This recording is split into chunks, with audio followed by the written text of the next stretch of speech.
things will happen. I can tell you, there are conversations had between four of them. Sorry. Four of them, what? The leadership, the topmost leadership at the time. You know, the topmost leadership now, then the leader, deputy leader, the chairman, deputy chairman, and the secretary general. So that is Dr. Samoa Kama, Honorable Chairman by Minkailu Mansaye, Alhaji Usman for the answer. And Lansana Dumboya. Lansana Dumboya, the five. But I heard that Cherry Coco, Honorable Chairman Ba, wasn't there at the time. And listener basically was in a report at NAC that they get this conversation regarding the Constitution. We don't suffer a lot as a party politically, with legal matters. In fact, one of the things we ill preparedness for the 2023 elections and then court cases here. Anything we could jeopardize the party's continued existence without going to court, we need to watch them very well.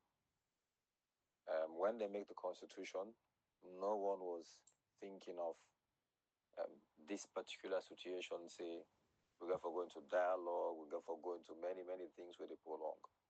But because in the Constitution we will not separate the position of chairman and leader, we provide, say, if the leader of the person where they be the leader of the party and the person where they win the flag bearer election. But if that person they go into an election, then he not win, whether he contests the election or he not contest the election results. 6 months after, is supposed for relinquishing position in and in deputy. In this case, we contested the election results, right? But the Constitution make provision for us. Even if you contest them, the court say for anywhere, it goes out.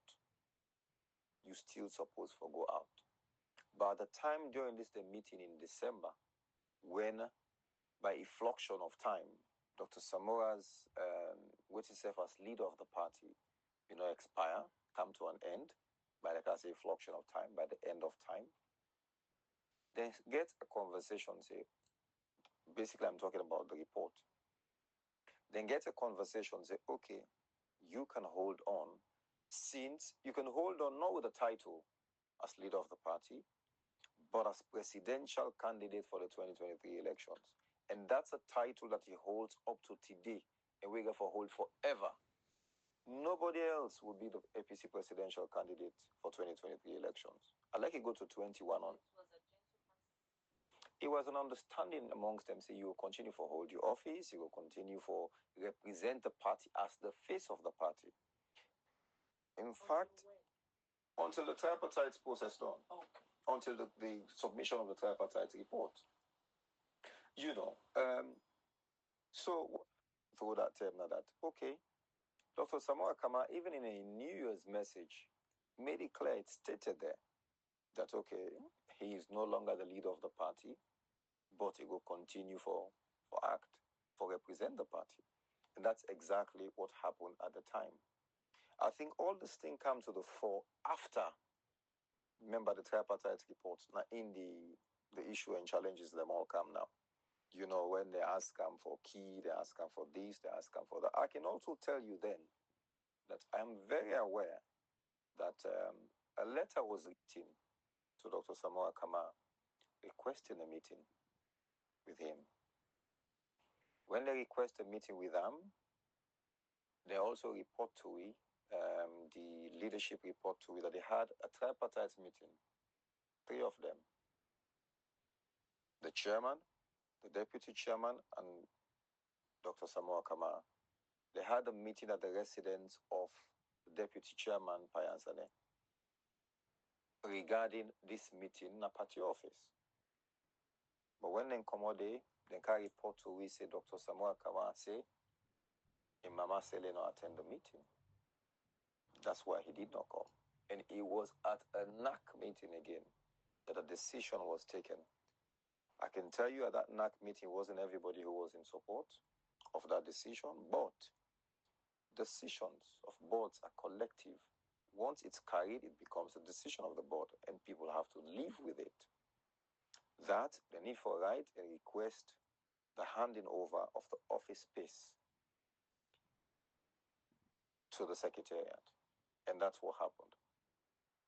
So that's as far as I can say.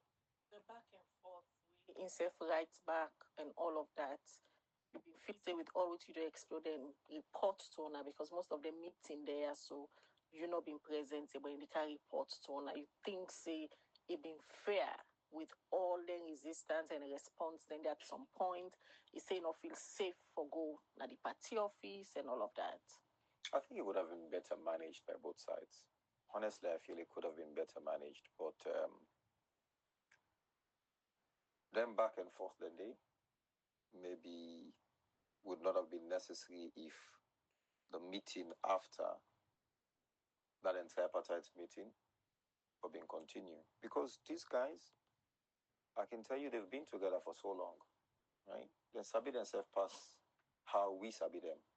Now they know how they in a cabinet, they know how they felt up and down, they're friends. I can tell you even, I know that Payansane and Dr. Samara Kamal lived together in the same house for years, so they know themselves very well. And sometimes you have to be careful how you interfere in those things. But I feel say them for them manage them well amongst themselves. Put aside even the formal party side. Based on their personal relationships, they could have. I can tell you, I'm aware that efforts were made amongst themselves for Duam, but maybe it broke down somewhere. But constitutionally, I don't think asking Dr. Samoa Kama for relinquishing the office, when I mean office, and I mean the space, the office itself and whatever paraphernalia they come with, or relinquish, I mean, like with the Constitution was a wrong thing for them.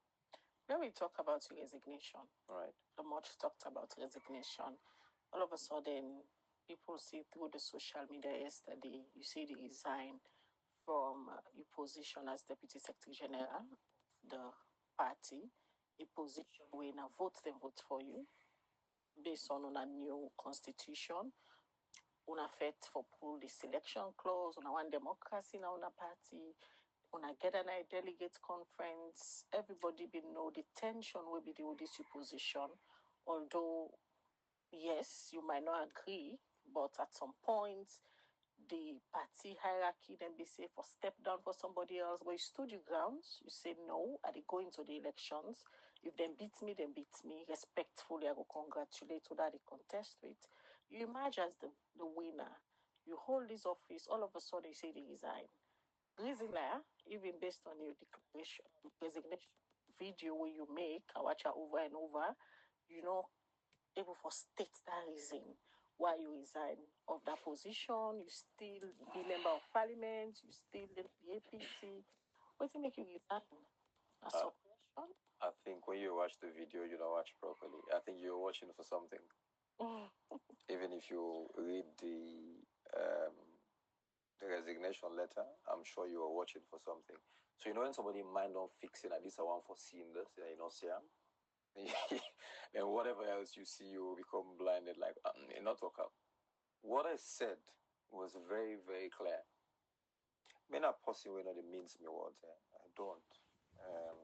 You talk about what may happen at the delegates conference. I don't remember what you're talking about. I know that I went to the elections. It was contentious, but I know I won that elections by a landslide.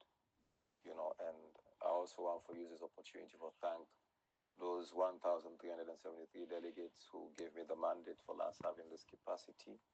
And I pray that I not let them down during the 2 years we serve. But at the same time, I'm someone who is very conscientious. I believe, the principle of fairness must always be upheld in whatever place where you find yourself. One of the last acts I do before I resign was actually putting together the timeline for the, well, I not say do, as in I mean one do, basically manage the process. Or put together the timeline for internal elections where they start very soon. When? I will not announce the date because it's the responsibility of the Secretary General, and also after a decision by NAC. But I can tell you for certain that by the Constitution, February 2026, we for don't get a national delegates conference where we elect the national officers and the new flag bearer. That is what the Constitution provides. And before that, 3 months before that, that's November, all lower level conventions for don't be completed. Okay? So having done this activity, I feel like, we're getting close to that point where elections are coming, internal elections.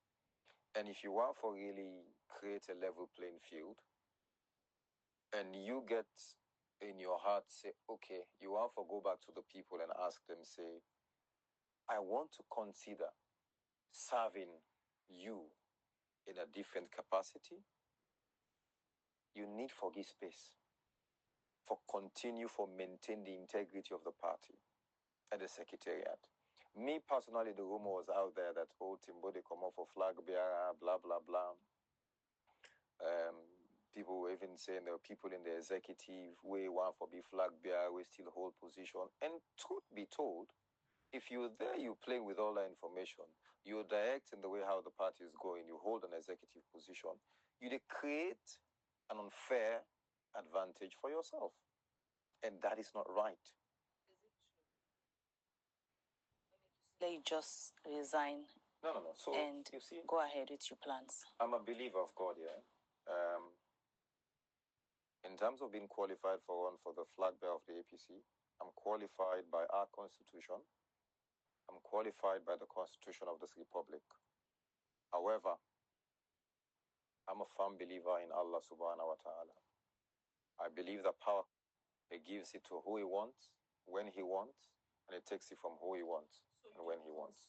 One for the flag bearer. I am consulting on my next steps, and I plead with Ona, Duya, and just in the next few weeks, I will announce to the nation, take me by my word. In the next few weeks, not more than a month, I will tell the world what my next steps are. A lot of people where all this view say you get for they part of the people them where they run for flag bearer for a party the APC, and seeing the other people them we don't come out so far, very young gentlemen of the APC, although some not make a formal declaration it, but then get their supporters them all over the social media, doing campaigns for them, making informational materials, believe say with the kind of young people we don't come forward for lead the APC, that is a sign for sure say young people are determined or take leadership in the political space. If this happen, many people believe say there's hope for the future of Sierra Leone. What you go say to somebody who hold this view? First, I'll say it's quite welcoming for me. It's a breath of fresh air. For me, it's something that I welcome, not just because I'm a young person, but because I feel the world is going young and that God give a lot of strength to young people. That is why when you look biblically or even from the Quran, you see that most of the prophets, apart from Prophet Abraham, were very, very young people. The two major prophets of our time, Jesus Christ and Prophet Muhammad, peace be upon him, these were very young men where actually God appoints or anoints for let them be prophets. So there's strength in being young, yeah? So for me, I take a lot of solace in the fact that young people are showing interest in leadership, but also there's a myth where people really need for less that, not old people anymore did it. No. Leadership from that election. The chairman, the deputy chairman, and the leader then. The deputy leader, the secretary general, all of us are young people. Decision vote, the one the way they vote will pass the old one then. So anything will happen yonder, we have to take collective responsibility because now we all vote. If we all vote, then the part them gets their way, as people think the part them gets their way, then now we accept them. Also, the myth was over left now. This feeling say, oh, APC are old people. APC has produced the youngest president of this nation, democratically elected. I think many people don't forget Joseph Saido Momo, right? He was in his 40s. Many people don't forget, say, President Nkrumah became president of this nation at the age of 53, right? But then forget, say, that was in 2007. But then forget, say, President Nkrumah contested in 2002. 2002, 53 minus 5 will tell you, say, President Nkrumah was around 48 when he ran for the presidency against President Kaba at the time. 2 years before that, he was leader of the party. Meaning at the age of 46 or thereabout, he was the leader of the nation. He was the leader of a whole political party. So my point here is, the youthfulness within the APC not starts today.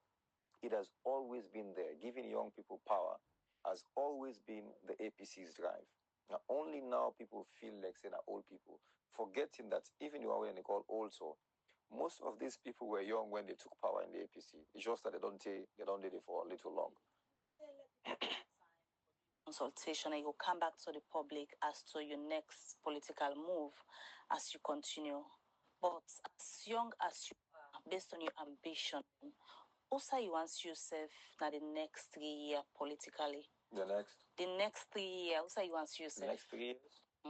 Serving the people at the highest level way them feel say they want for make us serve.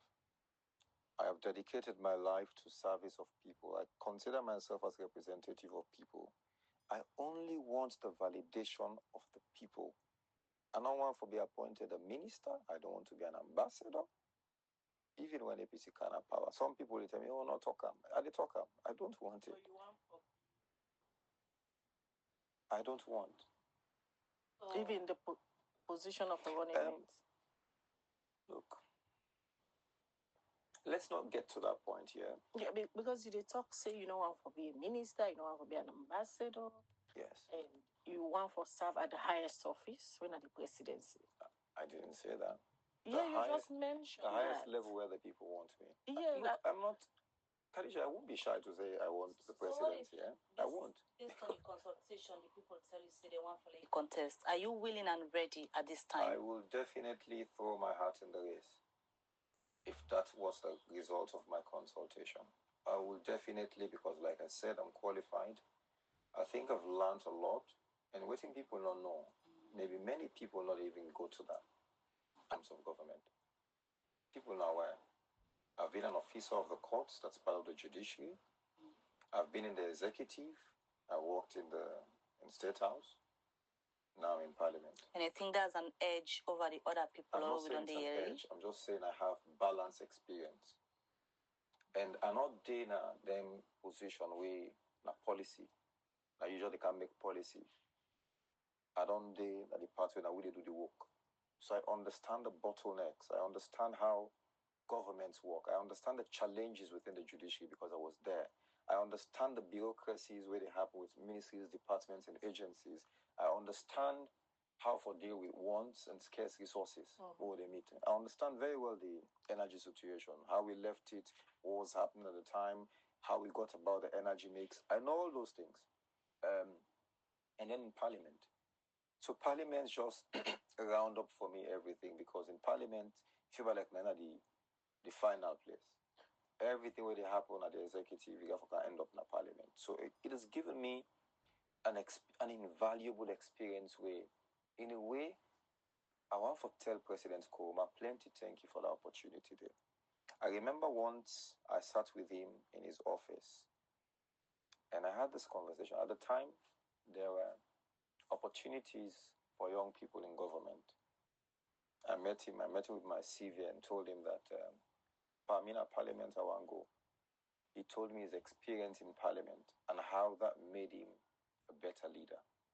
So for me, as much as it was part of my drive, he gave me the validation that, oh yes, Parliament is the best grooming ground for leaders.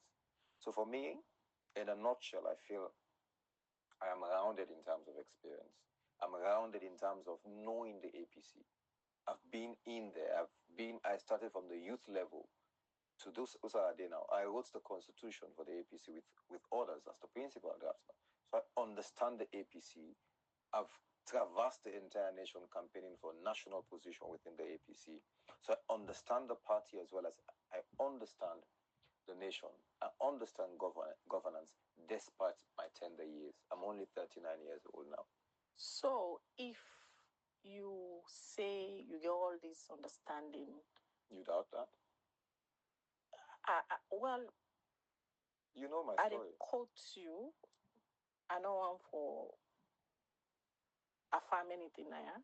No, but you if know you my story. Say you Fact, understand all of these things, and if you people that we consult with now feel say they want you for one for the presidency, they throw your heart into them. If that did happen, you be the flag bearer of the APC. With all this, you understand what you see you get.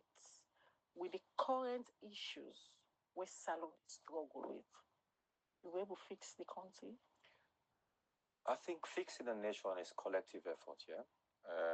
Collective effort and the willingness to do it.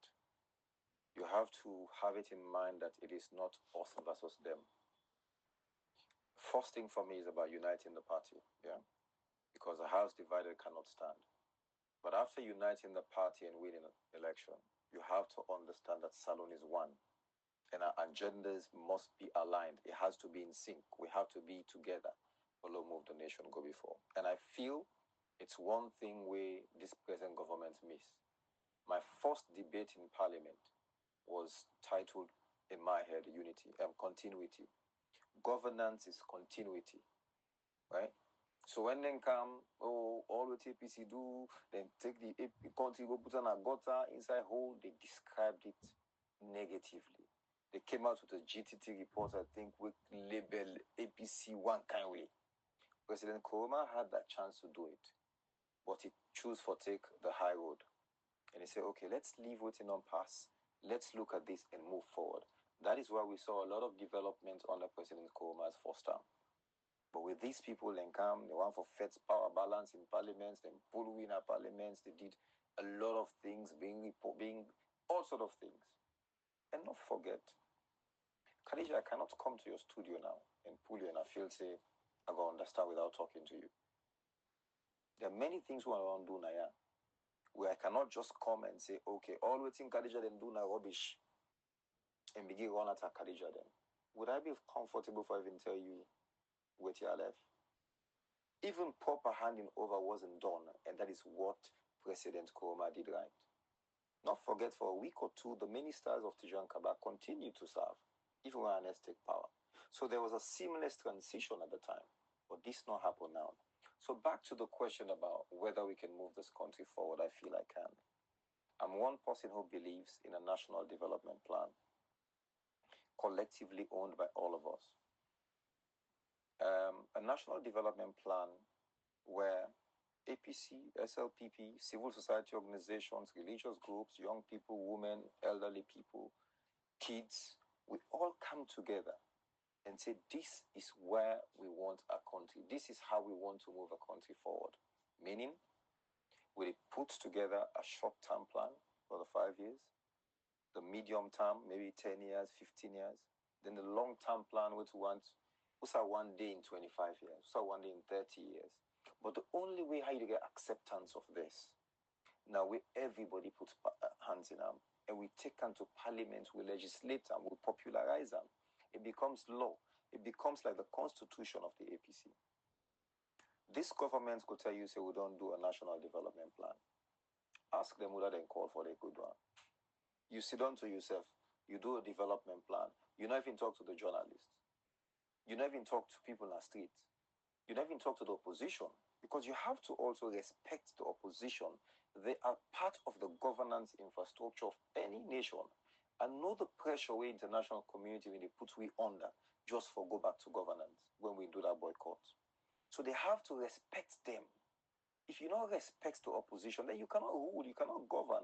Anybody This bill-led governments not respect now. To a large extent, they not treat the opposition as they're supposed to treat the opposition. A very, very large extent. Appointments, we constitution say for consult, and there is consultation for just tell you now. How can that be consultation? How can you want to implement a tripartite report now? This has been a challenge too. We've written letters, chief ministers responded. We've gone everywhere. We've written to international community. We say we want own quota. Now the tripartite implementation committee.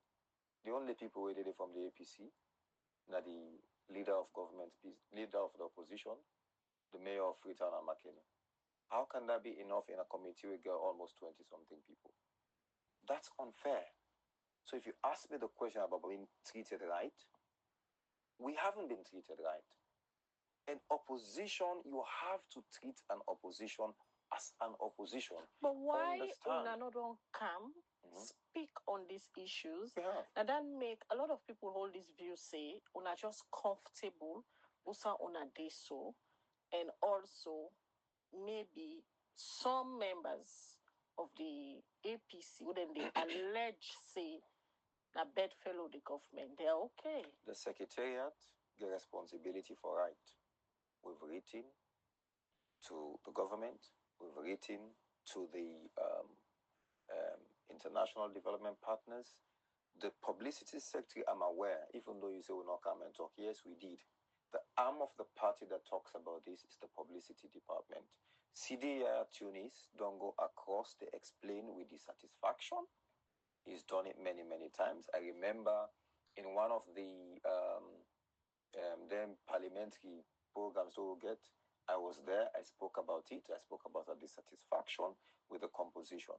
So back again to the question of moving this nation forward, yeah? You need to have what we call a high-level manifesto. Say, these are my priorities. But for say you can't sit down and can't make a manifesto, you will make manifesto. It's not realistic. When you're outside government and when you're inside government are two different things. You will get all the fantabulous ideas, but when you come inside, you realize at the end of the month, I get for pay salaries of X number of people. You see, I get for pay light bill, I get debts them for pay. You don't want outside, they pull the money. Or let you plan here where you don't carry, they will go outside the window.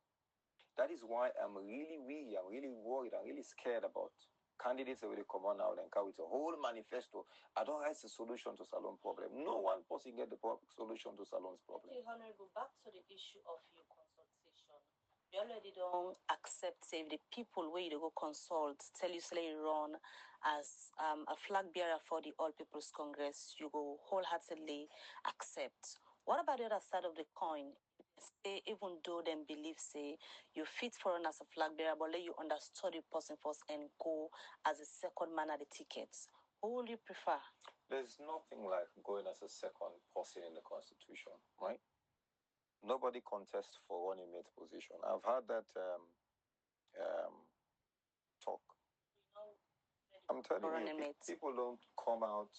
I can tell you, without saying names, 4 people were here say one for be flag. They've actually approached me to be running mate.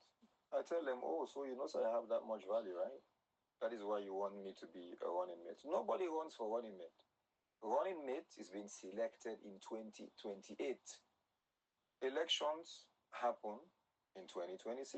Elections for the flag bearer of the party. 2 years down the line is a long time. And you cannot be running mates for anybody. You cannot. I'm not saying that. You cannot think about running mates now when a running mate is not a position to be contested for.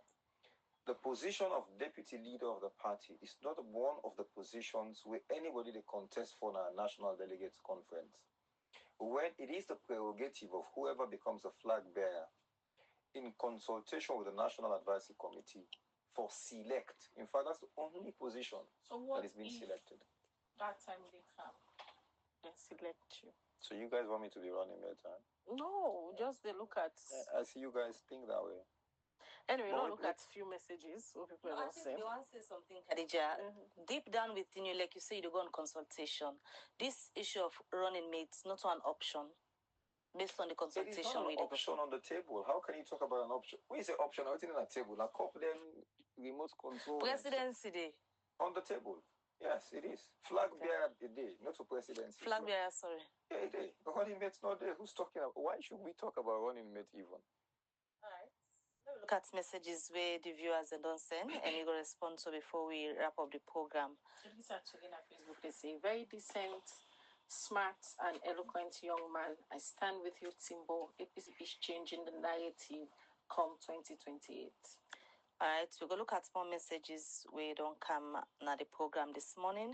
I want to start for it from the YouTube channel. This other one they ask, say, if you don't want to settle for anyone's running mates, who will be your preferred candidate if you don't have the flag bearership? This one they say, Honorable Timbo, the executive is not serious. It's good for them to resign like you did. All right, let's look at more messages. About Fuji, they say, what movement is this young man trying to form? We already have radical inclusion ongoing. What else are we expecting? These young folks that were groomed from the nation's milk and honey, know nothing about the pains and suffering of the masses. Let him focus on youth leadership in his party, the national level. Mohammed Kamara, they say, Timbo, you are part of this failed executive that failed us twice in an election. So how can you convince me if we had to vote for you in our NDC as leader and subsequently a president? For the journey, they say Timbo is one of the decent young people in our politics today in Sierra Leone.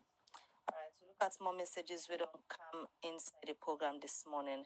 Mohammed Almami Dumbia said the only flag bearer. Mohamed Kamara, they say our party APC needs new faces to lead us if we are serious to win 2028 elections. These old folks must take a back seat and allow new young player to kick SLPP. Yusuf Monsieur Suma say, Honorable, what changes your experience has created in the APC party and the country at large? This one, they say this guy is clever. He knows what he's saying 100%. Jibril Adumbeya na the YouTube channel say academic achievements and experience in nowadays politics in Sierra Leone is not enough to make you presidential material, which we have seen under the failed government. We need leaders who have guts. Noah Conte, they say Mr. Timbo is a dedicated young man who has genuinely served his community and party. I have no doubt that if he chooses to run for the leadership within the APC, he will bring about the positive change we have all been waiting for. Whatever he decides, I wish him all the best. More messages. This one said, Timbo, you need more difficult political and experimental wisdom journey to be rounded ready to rule Sierra Leone.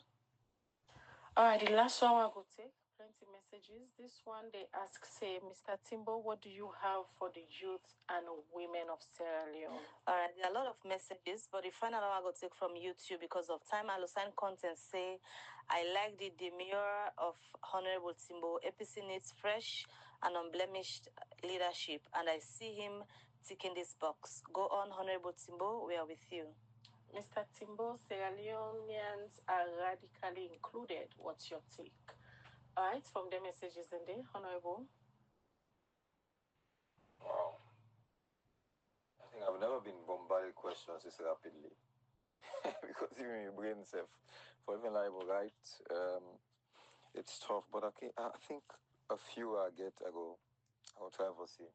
Well, thank you very much for all the comments. I welcome all of them because they give you more understanding of things. And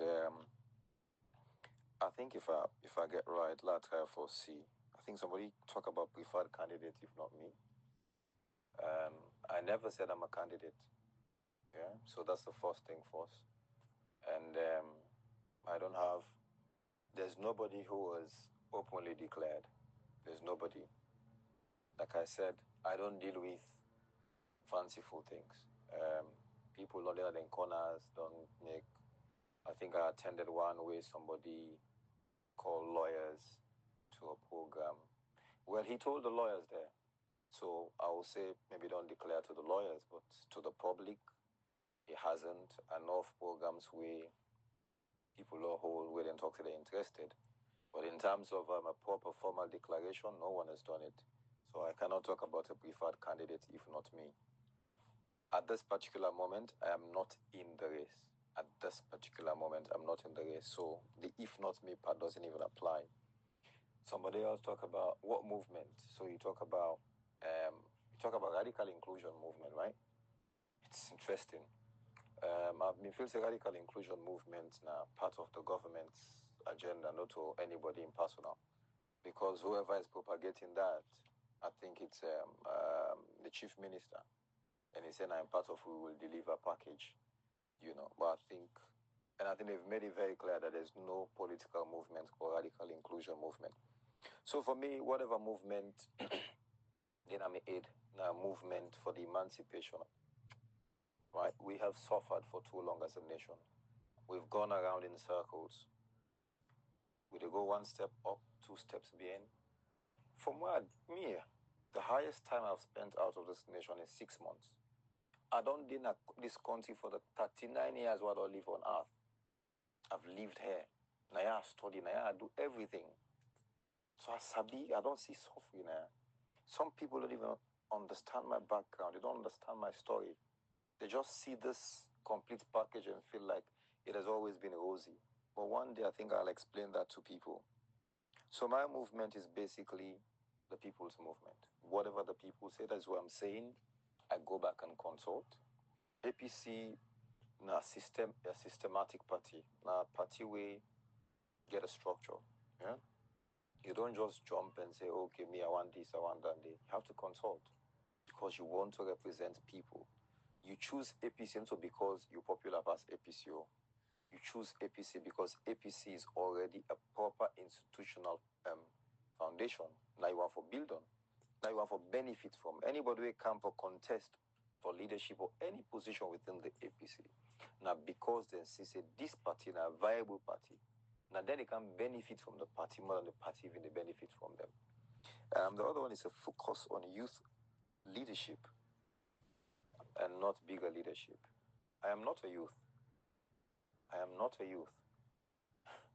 I don't pass the time when I be youth. I was a youth leader in my party. If you see I left the regional youth leadership and contest for Deputy National Secretary General of the party, it's for a reason. And anybody where they say this, with all respect to whoever texted that message, I want for me that person to open his mind up. That person is thinking small. And that is why maybe this country is where it is today. Go to Guinea. It's a young man who's changing the story of Guinea. Go Burkina Faso to Ibrahim Traore. It's a young man who's changing the story of that nation. Go to Senegal. It's a young man who's leading that nation now. Go to the United States. It's a 39 years old man who's the number 2 man in that nation.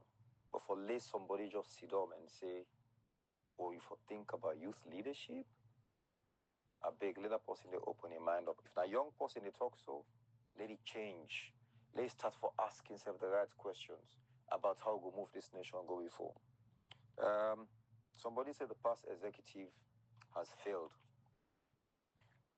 You see leadership? Yeah. I will just give example of this power regime where they said all sort of negative things, bread and butter issues, country in a whole. Listen to the day where they talk about statistics. But in terms of the economy, in terms of development, in terms of now light to get on a generator, you know how expensive it be. All these problems, people spoke about it when they were outside the safe, then get the solutions. Immediately then take power, then they get the solutions. Same way with people the way they are the executive. Sometimes, like I said, I'm a religious person. God say we know because we leaders. God says so. So don't abuse your leaders.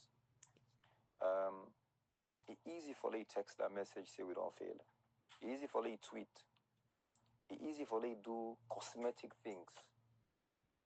But wallahi, if they put them in them positions and they might not even do better. So we have to be careful how we deal with our leaders. We don't know what they face. We don't know how people take decisions for the general good. Sometimes this post will even text, is there us? You never able to lead properly. But you're castigating an entire executive. People who made sacrifices. People who said, okay, I did come before or take leadership. Let's be careful. To call this executive a failed executive, that's not right. You don't just say everybody don't fail. It's a wrong way for look at things. The party needs new faces. For me, that's my mantra, and that's the politics I've always played. May I just not think about new phases within the APC at the leadership level. I think there's opportunity for make people come into the party where can make change, but I'm afraid because people feel politics is a dirty game. What do we need for do? Let's see new phases in campaign teams. Let's see new phases in policy decisions. Let's see new phases in the lowest level of party structure.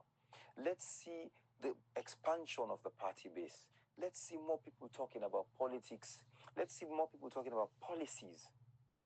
New phases doing that. But as it is now, because of the toxicity of the environment, most good people, they shy away.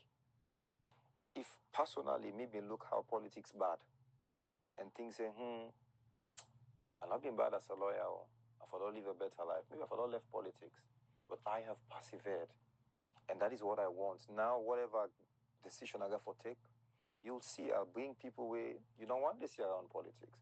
You'll see I bring people who have never aligned themselves with the APC or even SLPP. They will all come on board. But my political mentor, interestingly, I don't have one. So for me, I call them a concoction of many people. I take traits from one person, look at the other person, many, many things. Locally and internationally. Giving names? My dad is my mirror. So for me, the most important person in my life is my daddy. Why I say my daddy, my dad is a study for me. It's like, topic of, dissertation. This I really want for that. It's my thesis. My dad was a person of integrity, was a family-oriented person, was a very controversial person. My dad had his own excesses. He failed in many things. He succeeded in others. Waiting me, Papa not do right. Now I want to do right. Decide the way he do right, and I want to do better. So that is what it is for me. So people sometimes say, "Oh, Timbo not get godfather in politics." I tell people, yes, I don't have a godfather because I want no one to control the way I think. I have a God, and my father is dead. Thank you very much. Okay. Morning. Hopefully, as you say, in the next few weeks, you will come back and talk to the public on how you want to take your political career. Hopefully, we'll get you back as you make the announcements there. Well, that's not being in the Honorable Osman Timbo, where not be the former Secretary General, Deputy Secretary General of the APC Party yesterday tendered resignation. But as of now, he said they do consultation, and after that, he will come back to the public for inform una wetin he want for do next in a political career. Well, now they end the breakfast show for today on edition. Princess Pierce then produced the program. Musa Sauko Ma, Samuel Thomas, and Dennis Kamarana and the technician them for this edition of the breakfast show. Mina Karija Bangode say have a good day. All right, and Mabel Kabade said have a good day. Until we meet again, goodbye.